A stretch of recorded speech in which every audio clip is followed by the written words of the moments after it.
Friends, आपण आज बघणार आहोत जवळ्याच्या वड्या. हा इथे जवळा घेतलाय. बोलिया व्हिडिओ. त्याच्यामध्ये आलं लसूण पेस्ट, इथे कांदा आणि मिरची बारीक हे करून घेतलेलं आहे.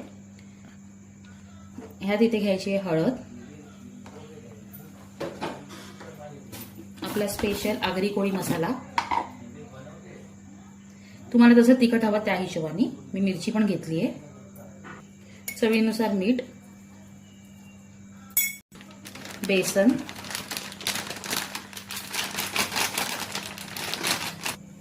तांदळाचं पीठ आपल्या अंदाजाने घ्यायचंय.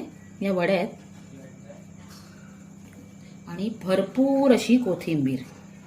आता सगळे जिन्नस टाकल्यानंतर आपण हे व्यवस्थित सगळं पूर्ण एकजीव कालवून घेऊया.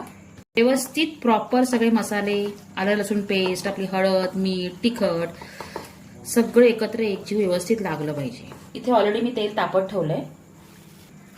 असे थोडे छोटे असे बॉल्स तयार करायचे असे आणि डायरेक्ट आपण अशी तव्यावर थापायची. नको अशा आपण वड्या लावून घेतलेल्या आहोत. एका साईडने आपण फ्राय करूया व्यवस्थित, मग आपण पलटूया.